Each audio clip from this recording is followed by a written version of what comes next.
Dua kes import baru jangkitan COVID-19 dicatatkan hari ini. Kementerian Kesihatan dalam siaran akhbarnya memaklumkan jumlah keseluruhan kes COVID-19 di negara Brunei Darussalam meningkat kepada 313 kes. Kes 312 orang perempuan berumur 39 tahun yang tiba dari Jakarta pada 18 Julai 2021. Beliau mengalami simptom demam panas, batuk dan pening pada hari kedua kuarantin dan pengesanan kontak mendapati 3 kontak terdekat bagi kes ini. Manakala kes 313, seorang perempuan berumur 20 tahun yang tiba dari London pada 12 Julai 2021. Beliau mengalami batuk dan sakit tekak pada 13 Julai 2021 dan kemudian hilang selera makan. Pengesanan kontak mendapati 1 kontak terdekat bagi kes ini. Semua kes dikesan semasa sedang dalam kuarantin dan keseluruhan pengendalian perjalanan semasa ketibaan serta pengasingan diri mereka mengikut prosedur operasi standard SOP. Dengan itu, 41 kes aktif kini dirawat di Pusat Pengasingan Kebangsaan dan semuanya dalam keadaan baik.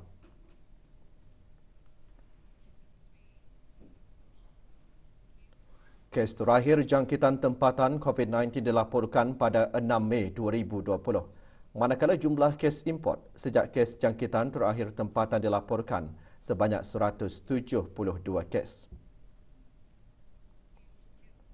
777 individu sedang menjalani pengasingan diri mandatory, manakala 22,245 orang menamatkan pengasingan diri mandatory sejak Mac 2020.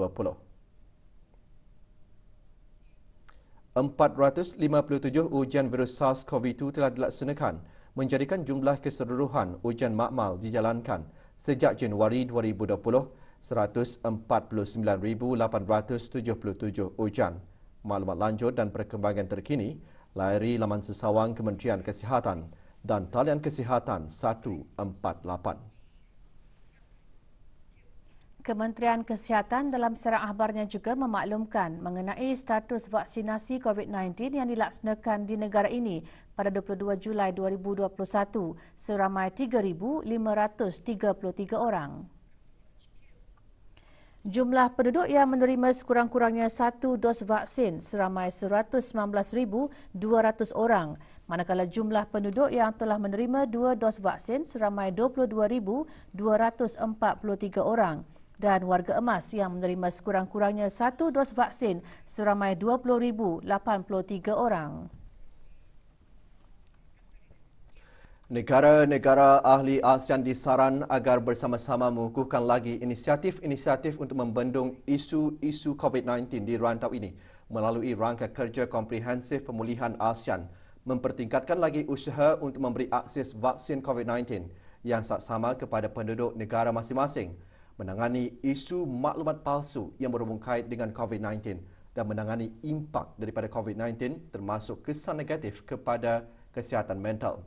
Saranan tersebut dijelaskan oleh Yang Berhormat Datuk Seri Setia Dr. Haji Muhammad Isham bin Haji Jaafar, Menteri Kesihatan, ketika mengetuai negara Brunei Darussalam menghadiri persidangan Menteri-Menteri Kesihatan ASEAN berkenaan COVID-19 kemarin yang diadakan secara maya. Persidangan tersebut dipengerusikan oleh Menteri Kesihatan Republik Indonesia.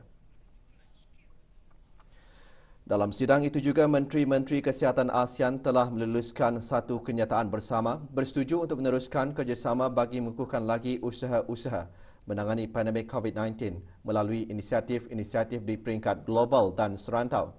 Selain itu, sidang video juga menyaksikan pelancaran ASEAN Portal for Public Health Emergencies, iaitu satu platform yang memberikan maklumat secara maya dalam kalangan negara ahli ASEAN, rakan-rakan dialog ASEAN dan pihak awam mengenai kecemasan kesihatan awam di rantau ASEAN di samping mendukung penggunaan teknologi maklumat digital untuk menangani ancaman terhadap kesihatan awam ketika ini dan juga pada masa yang akan datang.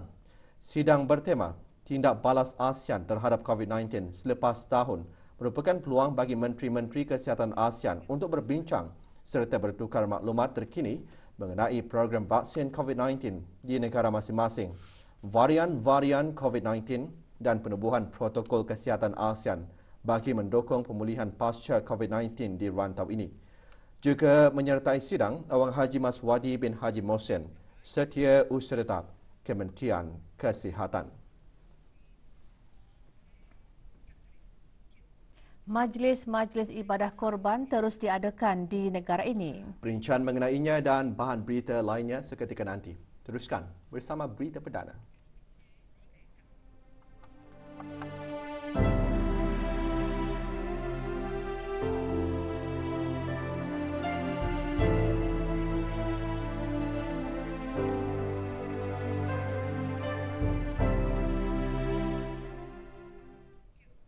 Kampung Sungai Akar mengadakan Majlis Ibadah Korban sempena Hari Raya Aidiladha 1442 Hijrah 2021 Masihi. Majlis berlangsung pagi tadi di Masjid Rashidah Saratul Bolkiah, Kampung Sungai Akar. Pengagihan daging korban disempurnakan oleh Yang Berhormat Datuk Seri Setia Awang Haji Ali bin Apong, Menteri Sumber-Sumber Utama dan Pelancongan. Dan Yang Berhormat Major Jeneral Bersara Datuk Paduka Seri Awang Haji Aminuddin Ehsan bin Pin Orangkaya Saiful Muluk, Datuk Seri Paduka Haji Abidin, Menteri Kebudayaan Belia dan Sukan selaku ahli-ahli jawatankuasa takmir masjid berkenaan. Tahun ini, 5 ekor sapi dikorbankan. Daging-daging korban diagih-agihkan kepada 115 orang fakir miskin dan 3 orang anak yatim. Majlis antara lain bertujuan bagi mengeratkan lagi hubungan silaturahim.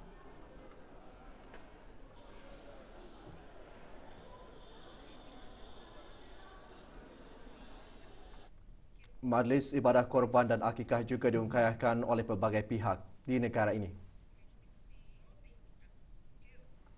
Serumpun Simpang 85 dan Muslimah Jalan Bukit Bintagor petang tadi mengadakan majlis seumpamanya.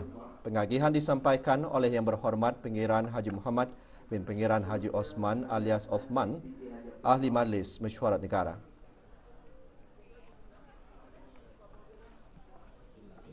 Majlis Perundingan Kampung Kawasan 2 Rancangan Perumahan Negara Lambak Kanan mengadakan Majlis Ibadah Korban di rumah kediaman pemangku Ketua Kampung berkenaan. Hadir Yang Berhormat Pengiran Haji Ali bin Pengiran Maun, Ahli Majlis Mesyuarat Negara. Pengagihannya dilakukan secara pandu lalu.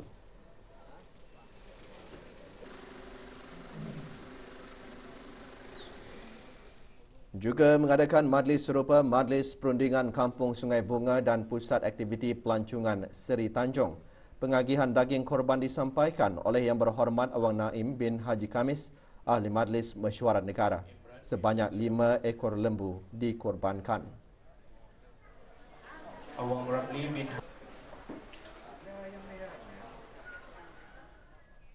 Majlis Belia Brunei Negara Brunei Darussalam mengadakan majlis ibadah korban pagi tadi dengan mengorbankan 3 ekor sapi.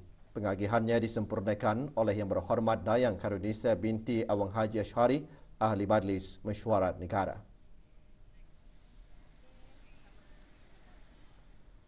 Tujuh ekor kerbau pula dikorbankan dalam majlis anjuran Pusat Dakwah Islamiah melalui bahagian pembangunan mu'alaf dengan kerjasama Persatuan Nurul Islam dan kelas bimbingan mu'alaf daerah Brunei dan Muara. Pengagihannya disempurnakan oleh Awang Haji Muhammad Serudin bin Haji Timbang, Timbalan Setiausaha Tetap Dasar dan Keagamaan, Kementerian Hal Ehwal Agama. Amalina binti Abdullah.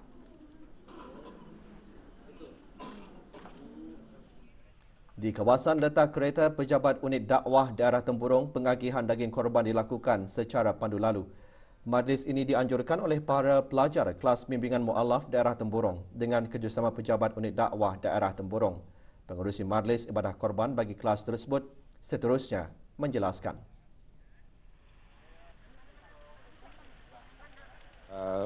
Kelas bimbingan mengadakan pengagihan daging korban ini secara pandu lalu adalah untuk mempercepatkan lagi proses pengagihan, dan di mana negara kita ini masih lagi dalam suasana berjaga-jaga dengan COVID-19 ini. Di antara perancangan yang jangka masa panjang, kami akan mengadakan lagi ibadah korban insyaAllah di tahun akan datang, dengan membawa lagi berapa seramai yang mungkin pelajar kelas bimbingan mu'alaf untuk menjalankan ibadah korban ini dengan tujuan yang murni inilah. Juga mengadakan majlis serupa Persekutuan Pengakap Negara Brunei Darussalam. 3 ekor sapi dikorbankan dan majlis dikendalikan oleh bahagian keagamaan bersama bahagian pengakap perempuan. Petang tadi, Persekutuan Radio Amatur Negara Brunei Darussalam Bidara mengadakan majlis yang sama. Dalam majlis tersebut, 2 ekor lembu dikorbankan.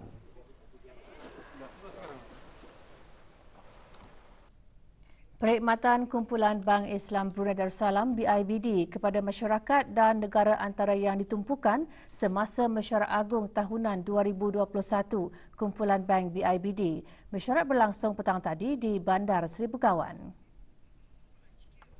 Hadir Yang Berhormat Datuk Seri Setia Datuk Awang Haji Muhammad Amin Liu bin Abdullah, Menteri di Jabatan Perdana Menteri dan Menteri Kewangan dan Ekonomi Kedua yang juga selaku pengerusi dan kumpulan syarikat BIBD. Semasa berucap pada mesyuarat tersebut, Yang Berhormat menjelaskan, meskipun di sebalik cabaran berikutan pandemik COVID-19 secara global, kedudukan kewangan BIBD kekal berdaya tahan dan meraih keuntungan yang kukuh pada tahun 2020. Yang Berhormat menambah, sebagai rakan kongsi dalam kemajuan, BIBD menyokong seruan kerajaan dengan melancarkan pakej bantuan COVID-19 untuk pelanggannya, iaitu inisiatif komuniti yang merupakan platform dalam talian untuk memudahkan dan menyokong perniagaan kecil-kecilan semasa krisis pandemik. Dan sidang kemuncak pemerkasaan belia BIBD YES sebagai mengiktiraf kepentingan belia-belia di negara ini. Juga hadir pengarah pengurusan dan ketua pegawai eksekutif BIBD Mubashar Kokar. Berbuat baik dan meeratkan hubungan silaturahim sesama jiran tetangga adalah amat penting bagi kerukunan hidup bermasyarakat dan bernegara. Bagi menjaga hubungan silaturahim yang baik dengan jiran tetangga itu, umat Islam disuruh hendaklah sentiasa menjaga dan mengamalkan akhlak yang mulia sebagaimana yang dianjurkan dalam agama Islam. Perkara ini antara intipati khutbah Jumaat hari ini bertajuk Berbuat Baik Sesama Jiran Tetangga. Dalam khutbah Jumaat itu juga mengingatkan masyarakat bahawa jiran umpama saudara yang dekat dan berada pada kedudukan yang paling mudah untuk saling bantu-membantu, memiliki sikap kemesraan dan saling pemedulian.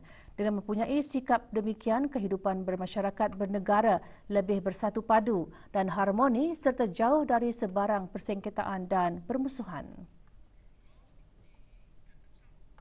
Berbuat baik dan menjaga hubungan silaturahim dengan jiran tetangga itu adalah sangat penting. Ia dapat menjadikan keharmonian bermasyarakat dan bernegara itu lebih bersatu padu dan harmoni serta jauh dari sebarang persengketaan dan permusuhan. Dan menjaga hubungan silaturahim sesama jiran tetangga itu, janganlah sekali-kali kita menyakiti hati dan juga perasaan mereka, sama ada dengan tutur bicara maupun dengan tingkah laku.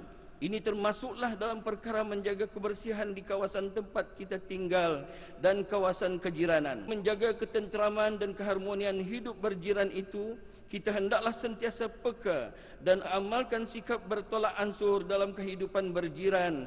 Elakkanlah berbuat bising atau mengadakan acara hiburan yang keterlaluan sehingga larut malam yang boleh menyebabkan jiran kita itu berasa terganggu dan sukar untuk beristirahat.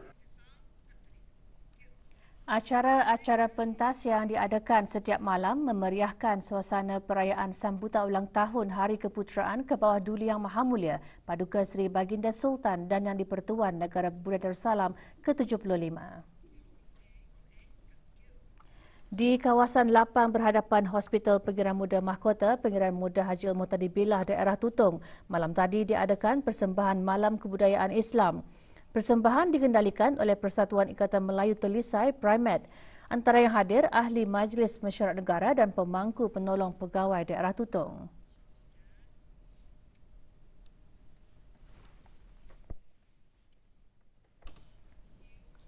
Sementara itu, di daerah Temburong diadakan peraduan tilawah membaca Al-Quran dan peraduan ayat-ayat lazim. Seramai 10 peserta terdiri daripada ahli Pusat Kegiatan Warga Emas daerah Temburong menyertainya. Penyampaian hadiah disempurnakan oleh Ahli Majlis Mesyuarat Negara.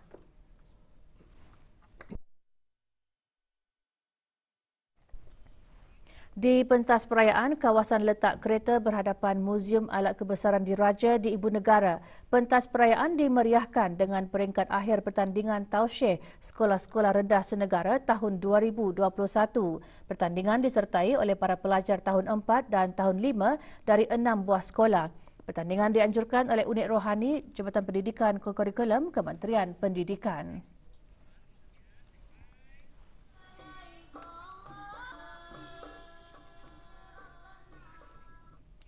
Negara Brunei Darussalam kini melangkah ke era perkembangan teknologi digital yang pesat. Seiring dengan transformasi tersebut, negara perlu memberi keutamaan dalam memanfaatkan teknologi canggih dan ekonomi digital sebagai pemangkin pembangunan negara. Oleh itu, masyarakat perlu mempersiapkan diri bagi mencapai hasrat dan aspirasi negara menuju kepada sebuah negara pintar. Youth in Brunei can use their passion and also expertise in these types of fields in order to basically gather all data, because with data you can make information and you can make policies, you can basically change a lot of things. Bukan saja untuk mempelajari bagaimana menguasai sebuah teknologi, tetapi juga untuk mempelajari macam mana mencipta lebih banyak teknologi yang efektif dan dinamik selaras dengan keperluan negara pintar. Dan kita eksposkan kepada pelajar-pelajar seawalnya. Dalam masa yang sama, kita kenalkan pada student atau kita educate student tentang kebaikan dan keburukan IT ni. Jadi supaya mereka matang dan tahu penggunaannya secara profesional. So we are preparing our students to be future ready, equipped with 21st century's teaching and learning skills. So in this way, it helps also our students to solve problems in different perspectives, and they can also apply it in their daily lives. Dua operasi berasingan yang dijalankan oleh Jabatan Kastam dan Eksais Diraja JKED berjaya menemui barang-barang tegahan kastam. Operasi pertama tertumpu di sebuah rumah di Kampung Kilanas Mulaut. Semasa operasi, seorang perempuan warga negara tempatan berumur 68 tahun ditahan kerana memiliki barang-barang tegahan kastam, iaitu 2 botol dan 12 tin minuman keras pelbagai jenis. Manakala operasi kedua dijalankan di salah sebuah bilik hotel di Kampung Kiulap. 2 orang lelaki dan seorang perempuan berumur dalam lingkungan 17 hingga 18 tahun ditahan kerana memiliki 1 botol minuman keras, 2 unit vape dan 2 botol jus vape. Kesemua barang dan orang yang ditahan telah dibawa ke Pejabat Penguatkuasaan Undang-Undang Anggrek Desa untuk siasatan lanjut.